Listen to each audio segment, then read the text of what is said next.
Bienvenido o bienvenida a Efectividad. Aquí hablamos de efectividad al máximo, al 100%, pero sin olvidar las cosas importantes de la vida, que son muchas, y una de ellas es reflexionar, darle al coco, meditar, pararse un poco y ver lo que está pasando a nuestro alrededor para ver qué podemos aprender de lo mismo. Hoy vamos a hablar de un tema muy interesante. El título de este episodio es 25 ideas para dejar de estar saturado. ¿A quién no le ha pasado, verdad? Esa saturación que nos viene de vez en cuando, y ya veremos que además en diferentes situaciones. Pero antes déjame recordarte, como siempre, que en efectividad.es tienes el curso de productividad personal CAR. Un método que espero que te guste, un método que he creado en base a mi propio aprendizaje, poco a poco, viendo diferentes métodos de organización. El objetivo es que puedas llegar a ser más efectivo, que cumplas tus prioridades y que tengas un sistema perfectamente elaborado para hacer una copia virtual de tu vida, podríamos decir. Para que el sistema te ayude a que por fin controles, no el tiempo, porque el tiempo no se puede controlar, pero sí la gestión de tus tareas y de la atención. Además, por ser oyente del podcast, tienes un 20% de descuento con el cupón podcast20. Lo tienes de todas formas todo en las notas del programa o directamente buscas en internet curso de productividad personal y por ahí salgo yo. Bueno, pues continuamos con el título del episodio, 25 ideas para dejar de estar saturado. Vamos a ver primero cómo detectar una sobrecarga y también qué hacer cuando estás saturado. En primer lugar hay que decir que, bueno, todos nos sobrecargamos, ¿no? Es este efecto de saturación, que estamos ocupados completamente, que no podemos funcionar como habitualmente. Un ejemplo de sobrecarga es las redes electrónicas, las redes de comunicación, como puede ser una red de telefonía o de internet. Cuando hay muchas personas haciendo uso, quizá por una catástrofe o algunas situaciones parecidas, esto provoca que la velocidad sea lenta o hasta que el sistema se sobrecargue y se caiga, ¿no? Hay muchos ejemplos de saturación, muchos tipos de saturación, pero en lo relacionado con la efectividad, las sobrecargas emocionales son muy peligrosas. Porque tú estás ocupando tu tiempo y tus energías al máximo, te pasas de la raya y el cuerpo y la mente se resienten y puede haber problemas realmente graves. He visto personas que les ha dado un yuyu, como se dice aquí en Canarias, y se les ha ido la cabeza. Han perdido la memoria o de pronto no sabían ni quiénes eran. Entonces hay que tener cuidado, ¿no? Evidentemente estamos entrando en materias terrenos un poquito peliagudos, porque el tema médico, pues lo ideal es que lo trate un médico. Pero bueno, aquí vamos a hablar de la saturación desde el punto de vista de cosas que se pueden hacer en cuanto a la efectividad. De hecho, es curioso porque la saturación se suele dar en personas efectivas. Como están siempre buscando hacer las cosas mejor, más rápido, en mayor cantidad, puede ocurrir, no debería, pero puede ocurrir que uno empiece el efecto este de inflación de la efectividad, ¿no? Que empieces a buscar más. No, eso realmente no es ser efectivo, pero puede ocurrir, ¿no? En personas organizadas, personas ordenadas, y al final, pues como decíamos, llega un momento que uno se sobrecarga. Detectar una sobrecarga no es complicado. Esa saturación, en realidad, esa sensación de que no puedes más, de que la balanza se ha desequilibrado, la conocemos todos. Quizá el cuerpo te da alguna señal antes de eso, antes de llegar a la sobrecarga, una señal en forma de cansancio, de sueño. También algo que suele ocurrir con frecuencia es que te pones malo muchas veces, seguidas, ¿no? Estas gripes tontas que uno tiene a veces que estás pero que no estás, ¿no? Al mismo tiempo también es muy posible que no duermas bien, que tengas pesadillas o que estés más irritable de lo normal. Y tú no sabes por qué o hasta te lo hacen ver y dices, bueno, pues no sé, me habré levantado con mal pie. Pues no, a lo mejor es producto de una sobrecarga, ¿no? El estrés derivado de la ansiedad también puede provocar que las defensas del cuerpo bajen, por ese malo de enfermedades comunes muchas veces. E incluso en una analítica pueden haber valores como el hierro, los glóbulos blancos que sean un poco bajos, ¿no? Lo que le dicen que tiene las defensas bajas. También es frecuente que no tenga ganas de hacer nada, periodos, ¿no? Que de pronto pues lo hace porque lo tienes que hacer. O, esto es muy curioso, hay gente que busca alternativas en tareas poco importantes y fáciles de completar, porque tiene la sensación de que está haciendo algo, pero en realidad no está haciendo nada, ¿no? Puede también que te sientas presionado a realizar ciertas tareas cuando incluso fuiste tú el que las programaste o el que las elegiste. Incluso puede ocurrir, y esto ya sería lamentable, que cosas que te gustan las llegues a odiar. Pero no es porque te hayan dejado de gustar. El problema es la sobrecarga esta que estamos hablando. Por otro lado, uno de los mejores recursos para detectar una sobrecarga son nuestros seres queridos, nuestra familia, amigos. Yo en mi caso tengo un control de Gálibo, como mencioné ya hace tiempo en un capítulo del podcast, y me avisa cuando la cosa se está pasando de la raya. Bueno, sea como sea, cuando detectes que tienes una saturación, ¿qué puedes hacer?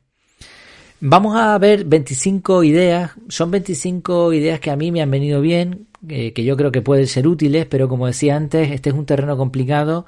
Cuando veamos que la cosa se complica, vayamos a un profesional de la salud, de la psicología, no pasa nada, ¿no? Pero bueno, tampoco está de más, por otro lado, de forma paralela, pues estas 25 ideas, tenerlas en cuenta. Empezamos con la primera. Detecta aquello que te gusta y dale prioridad. Intenta descartar las tareas que te roban energía y alegría.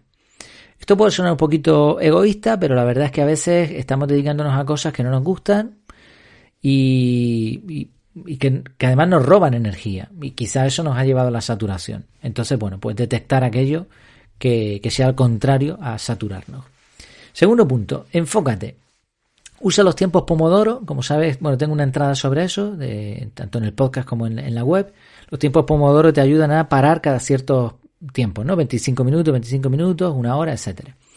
Evitar la multitarea. O sea, cuando estás haciendo algo, estás haciendo eso, disfrútalo, no hagas 40 cosas a la vez. Además, al final pierdes más tiempo así. Es mejor enfocarse y hacer las cosas bien. Aplica la ley de Parkinson, que también es interesante a este respecto, que es hacer programarte las cosas de tal manera que las tengas hechas antes de que se cumpla la fecha de finalización, la fecha de plazo. También los criterios SMART para ponerte objetivos ayudan, ¿no? O sea, estos son técnicas más bien, ¿no? Pero se podría resumir este segundo punto en enfoque. Tercero, pide sugerencias a otras personas. A veces desde fuera el bosque se ve completo o desde arriba el laberinto se ve con la salida y con las trampas. Búscate a un mentor, alguien que te pueda guiar, ¿no? Y cuando estés saturado, pues pídele ayuda. Aplica la regla de Pareto, cuarto punto. Normalmente el 20% de nuestras acciones dan el 80% de beneficios. Pues nada, busca las acciones que no te están reportando beneficios y elimínalas en lo posible, ¿no? Elimina, delega, etc. Usa el cuadrante urgente importante para enfocarte en las cosas realmente valiosas. Muchas veces nos roba la energía precisamente las cosas urgentes, pero que en sí mismas no son importantes. Entonces a veces hay que parar y dejar de hacerlo urgente. Y no pasa nada, el mundo sigue girando. Sexto punto, no te olvides de dónde está tu casa. En marketing online, nuestra casa, en mi caso, mi casa es mi web, ¿no? Las redes sociales, el podcast son extensiones que uno hace para llegar a más personas, para poder ser útil. Pero mi casa es mi web. De forma similar ocurre en muchos otros ámbitos. En relaciones personales, tu casa es tu familia, tus amigos. Entonces a veces nos desgastamos en tareas o en cuestiones que tienen que ver con lo que está en el exterior, con lo ajeno, y nos olvidamos de lo nuestro. Y esto sobrecarga también. 7. Esta es súper interesante, muy, muy buena, muy aplicativa. Para y reflexiona. Para todo y búscate un hueco para pensar. Ponte en modo off, que también lo tratamos en una ocasión. Está en la web, me parece que eso no he grabado audio de eso. Modo off es en modo off y que tú sientas esa sensación de ¿no? De descanso, de qué bien estoy disfrutando. Toma notas sobre tus sentimientos en esos momentos y anota las conclusiones a las que llegues. Sí, para y reflexiona, séptimo punto. Octavo, detecta qué cosas has implementado de más.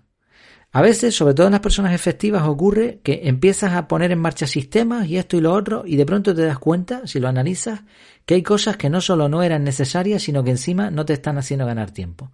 Entonces detecta eso y elimínalo también. Por otro lado, lo contrario, punto 9, detecta por qué no estás siendo efectivo. A veces necesitamos contar con herramientas de calidad. Una mala herramienta te roba tiempo y energías también. Y te sobrecarga al final. 10. Hazte preguntas. ¿Por qué estoy haciendo esto? ¿Qué quiero conseguir con esto? 11. Detecta tus virtudes y tus debilidades. Conócete a ti mismo. Aprende cuáles son tus límites. Esto es muy importante. La ventana de Johari es un ejercicio que también encuentras en la web y de la que hablé en su día en el podcast también. Te ayudará con eso, con conocerte a ti mismo. Sé honesto. En todo caso. 12. Haz ejercicio. 2-3 veces por semana mínimo es lo ideal. Ejercicio de media intensidad. Tampoco tenemos que hacer un triatlón ahora, ¿no? 13º punto. Cuida tu alimentación. Pues tampoco requiere esto mayor explicación, ¿no? 14. Cambia el chip por unos días. Haz algo que te atraiga y que no tenga nada que ver con tu trabajo ni afición. ¿Por qué? Porque esto nos ayuda a que la mente de pronto se resintonice. Haz algo nuevo, completamente distinto. 15, muy relacionado, punto 15, pide o tómate unas mini vacaciones.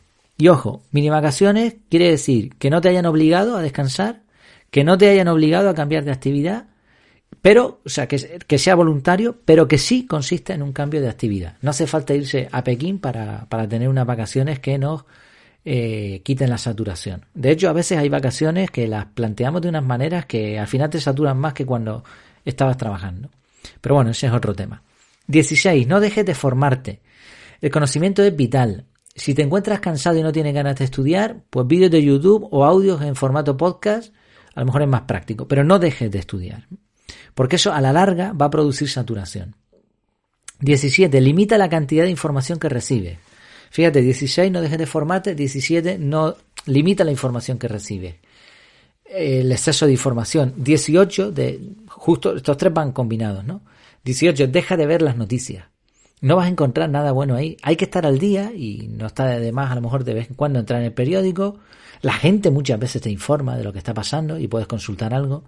Pero ver las noticias en demasía te intoxica, ¿no? Como también hablé de eso en el pasado. Si te fijas, estos 25 puntos son un poco una recopilación de algunos otros, ¿no? Que al final, si los tienes en cuenta, pues evitas esa saturación. 19. Cuida el tiempo que pasas en redes sociales. Pues lo mismo. Al final lo que hacen las redes es enredarte. 20. Aprende a decir no y a decir sí. Se está hablando mucho de aprender a decir que no, pero también hay que aprender a decir que sí. O sea, hay que saber cuándo decir que no y cuándo decir que sí. Es fácil de expresar esto, pero muy difícil de hacer, ¿no? 21. Si lo necesitas, busca ayuda de un profesional. A veces nos da vergüenza, no estamos acostumbrados, no pasa nada. Si lo necesitamos, pues ya está. Igual que vas al médico o al dentista por un dolor de muela, pues si te funciona mal tu cerebro, tu estado anímico, pues busca ayuda. 22. Ponte la meta de usar un sistema de organización personal. Aquí en efectividad hablamos del método CAR, pero da igual el que tú tengas, pero que sea un método, un sistema. En muchas ocasiones, la saturación y el estrés es provocado porque no te has organizado correctamente. 23. Automatiza acciones poco importantes. Y mira, y eso que te quita, ¿no? Automatiza, delega también, punto 24, delega acciones importantes en personas que puedan realizarlas igual que tú o mejor que tú. Es importante esta matización. No es cuestión de delegar por delegar, ni delegar sin capacitar tampoco. O sea, delega acciones en gente que lo vaya a hacer mejor que tú, porque si no, pues te saturan más todavía, ¿no? Y el punto 25 para concluir, y creo que el más importante de todos, ámate a ti mismo. Sé flexible, perdónate, háblate con cariño. Las cosas no suelen tener tanta importancia como parecen. Esto del diálogo interno, ¿no? Muchas veces nos saturamos porque hay una vocecita dentro de nuestra cabeza que nos está diciendo cosas feas. No sirves, no sabes, lo estás haciendo mal. Tranquilo, háblate con cariño a ti mismo. Hace poco tuiteé una idea que escuché en algún sitio, no lo recuerdo bien, creo que fue del podcast de Matías Pantaloni, que él lo hacía hace ya bastante tiempo, si fue ese el caso. Bueno, la idea es ponerte delante de un espejo un día que estés bien, de buen humor, que no estés saturado, sino lo contrario, de esos días que te vas a comer el mundo, y grábate diciéndote un mensaje potente, con ánimo, ¿no? Vale, te lo dejas guardado. Y cuando te haga falta, de vez en cuando lo veas necesario, ponte ese mensaje. Ya verás que te va a hacer mucha gracia y probablemente te suba ahí el ánimo. Y como decía, sé flexible, perdónate, háblate con cariño. Las cosas no tienen tanta importancia como parecen. Y cuando pasan unas semanas y se te quita la saturación, pues te das cuenta, ¿no? Si hablamos que no es un problema médico grave como una depresión, pues al final te das cuenta de que todo sigue, ¿no? Y que no era necesario haberle dado tanta importancia. Pues bueno, son 25 puntos, hoy me he extendido un poco más, pero son puntos que creo que son interesantes para evitar esa saturación que de vez en cuando nos viene a todos y en el caso de algunas personas se puede convertir crónica. ¿Se te ocurren más ideas para detectar o luchar contra una sobrecarga? ¿Te ha pasado alguna vez? ¿Cómo lo llevas tú? ¿Por qué no compartes tus aprendizajes en los comentarios? Sea como sea, la efectividad es infinita. Por muy bien que esté hecho algo, siempre se puede mejorar. Por eso hay que tener equilibrio. A veces vale más hecho que perfecto. Vale más feliz que saturado. Y como siempre decimos aquí, Efectividad, sí, pero sin olvidar las cosas importantes de la vida. Y una de esas cosas importantes es disfrutar, que para eso queremos ser más efectivos, ¿no? Porque si no, ¿para qué sirve? Terminamos con una frase, no sé el autor, pero bueno, es una frase también que se ve por ahí con distintas variaciones y que dice algo interesante. El primer paso no te lleva a donde quieres llegar, pero te saca de donde estabas. Así que cuando estemos saturados, una acción pequeña no te va a quitar la saturación, pero a lo mejor te va a sacar un poquito de ahí, ¿no? Y después otro paso y otro paso. Pues nada, espero que te haya gustado. Como siempre, te pido ayuda para compartirlo. Estoy pensando últimamente la forma de compartir. Está bien por redes sociales, pero claro, en el podcast es un poco más complicado porque tú estás escuchando esto y probablemente cuando termine este audio pues te pones a hacer otras cosas o viene otro audio. Entonces compartir es complicado. Entonces yo te animo a que lo hagas de una forma distinta. Habla con otra gente si te resulta útil este contenido. Yo eso lo he hecho un montón de veces. Y hay gente que cuando se lo digo toma nota y después son amantes del podcast, porque el podcast es algo súper útil, ¿no? Es una de las pocas multitareas efectivas. Entonces, si te ha gustado este contenido, compártelo como veas oportuno, pero puedes hacerlo así, simplemente, oye, háblale a tus conocidos, a tu familia, pues mira, ¿has escuchado podcast? O mira, estoy escuchando el podcast este de efectividad o otro, el que tú quieras, y me está encantando, mira, yo hoy hablo de esto. Y hacerlo te ayuda a fijar los contenidos, la información en tu memoria y además, oye, estás ayudando a otras personas, ¿no? Si realmente crees que esto es útil, espero que sí, si has llegado hasta aquí, ¿no? Y por otro lado, pues como siempre, recordarte que en efectividad.es tienes un montón más de contenidos, tienes el curso, como te decía al principio, y la fórmula de la efectividad, te puedes suscribir ahí para recibir el newsletter y bueno, y un montón de cosas más. Me despido, espero que mientras nos veamos de nuevo, lo pases muy bien.